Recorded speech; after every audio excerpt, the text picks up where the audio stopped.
gente, tudo bem? É isso mesmo.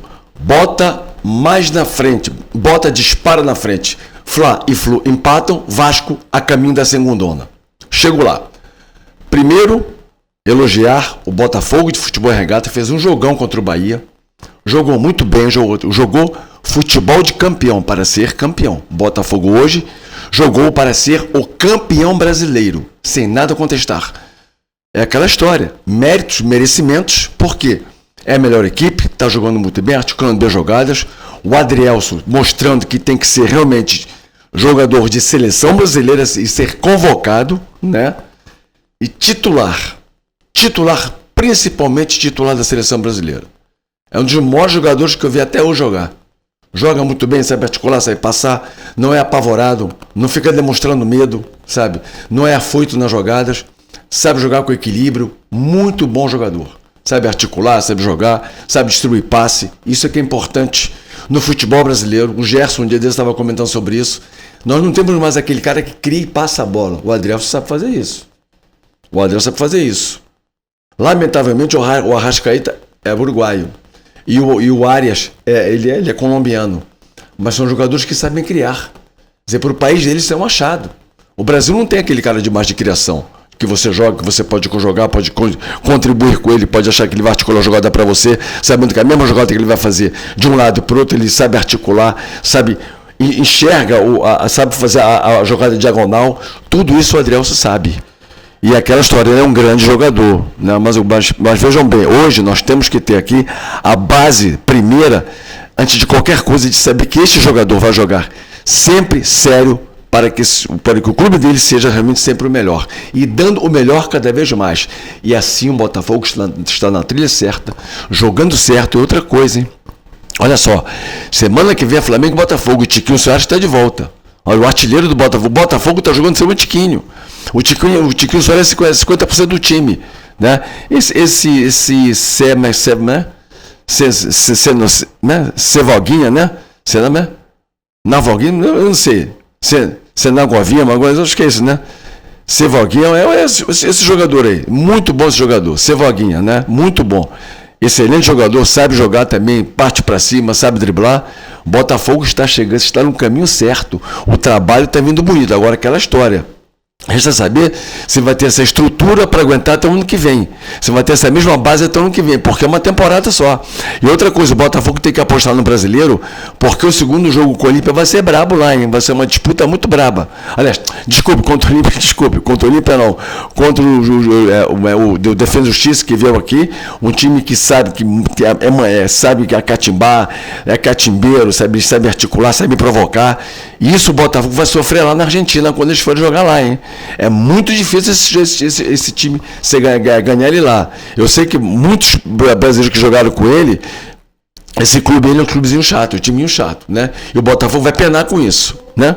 Bom, agora vamos falar, infelizmente, do Clube de Regata Vasco da Gama. O Vasco está jogando muito mal. Apesar de ter jogado bem contra um pedaço, os 20 primeiros minutos que ele jogou hoje contra o Palmeiras, jogou bem, jogou para articular, jogou para cima, jogou para frente. E assim que tem que se jogar Vasco da Gama, para cima, para frente. Só que aquela história do Vasco da Gama não fez isso. O Vasco pecou em dois instantes ali. A defesa não saía e o meu campo ficou um buraco muito grande. E o Palmeiras se aproveitou dali. Tentou articular, tentou jogar, tentou ir para cima, mas aquela história não adiantou, porque o Palmeiras conseguiu bloquear as partes que o Vasco estava querendo articular. Ele colocou, ele recuou, olha só que inteligente, o Abel Ferreira é muito bom. Ele recuou o Rafael Veiga e deixou o Rony na diagonal. Então era 1, 2, 3, foi rápido assim, só que o Vasco conseguiu bloquear. Só que aquela história, o Vasco em poder de reação está muito mal, está muito baixo, abaixo da linha. O Vasco não pode ficar dessa maneira, o Vasco não pode depender dos outros, o Vasco só depende dele. Porque aquela história, o Vasco se quiser escapar dessa engonona, infelizmente vai ter que ganhar todos os jogos. E eu não sei se o Vasco vai ter força suficiente para ganhar todos os jogos. Aí é que tá, o Vasco não pode parar em nenhum segundo, nenhum minuto, o Vasco pode deixar de prevalecer a sua hegemonia. que é a vitória. Porque o Vasco, mesmo se ganhar todos os jogos, eu acho que o máximo que o Vasco vai chegar é 15º, 16º lugar. Entendeu? Não vai passar disso. Nós nem a Sul-Americana pega. Agora, é muito complicada a situação do Vasco, muito difícil, está ficando cada vez pior, porque é aquela história. Vai ter uma sequência de 3 jogos fora, se eu não me engano, a partir da semana que vem.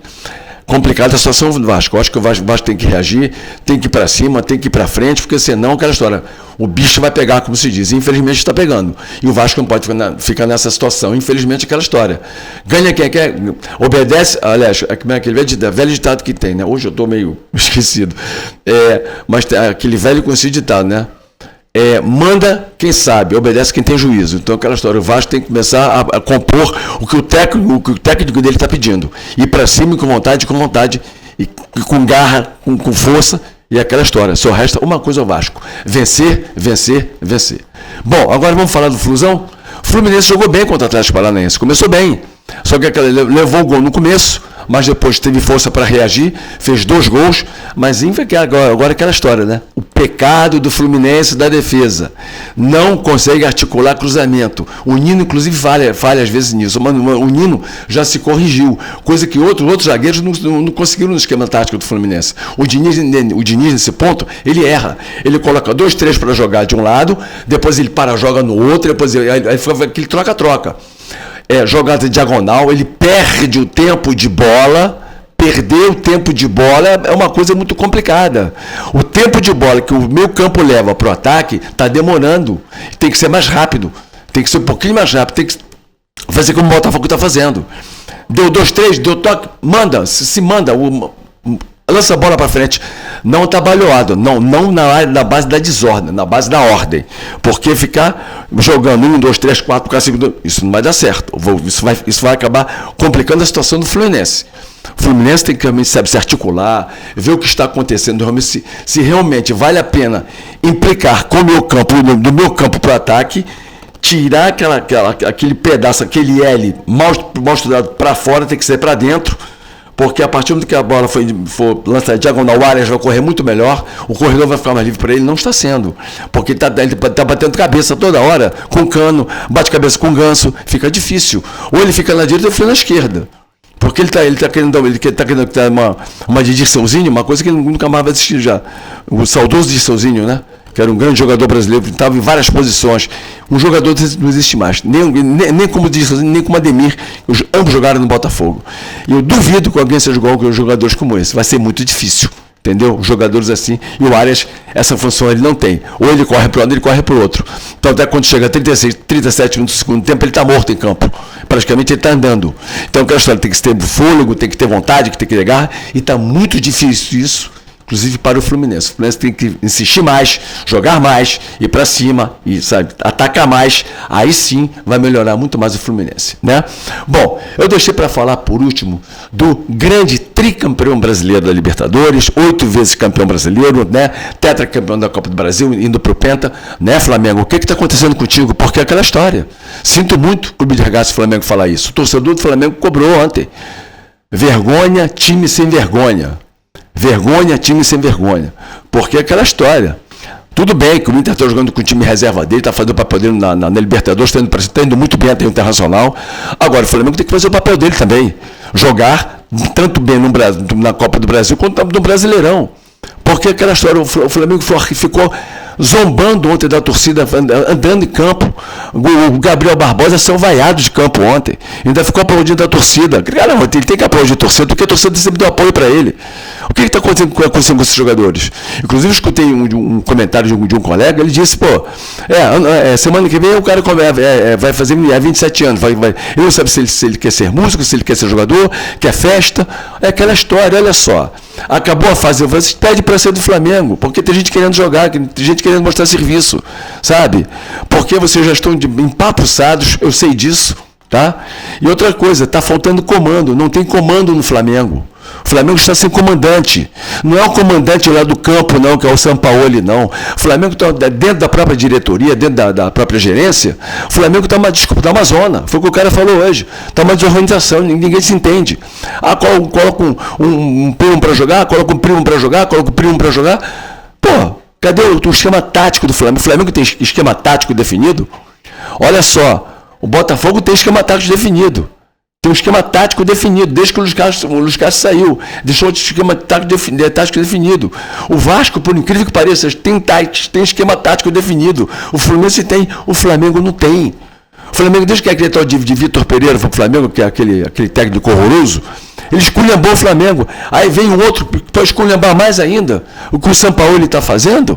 Ser de respeito com a camisa do Flamengo, com o manto sagrado, que o pessoal diz. Isso não se faz.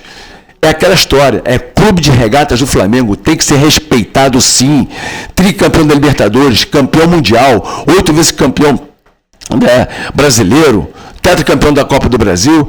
Flamengo é Flamengo. E como dizia o saudoso e querido Leonel Brizola, francamente, Flamengo, vamos jogar, vamos para cima. Porque é aquela história, lembra de uma coisa, Flamengo, você tem que estar no topo sempre, porque vocês têm a maior torcida do Brasil, vocês têm uma nação atrás de vocês. Lembre sempre disso, tá bom? Outra coisa, gente, eu vou ficando por aqui, ó, se inscreve no canal, olha o sininho aqui, ó, o sininho, tá? Se inscreva no canal, dá teu like. E outra coisa, aqui o torcedor tem voz. Aqui o torcedor tem voz. Gente, meu muito obrigado, sempre agradecendo a todos vocês, Ronaldo César. Valeu, obrigado, forte abraço, valeu e valeu! Se inscreva no canal, venha para o cantinho do torcedor.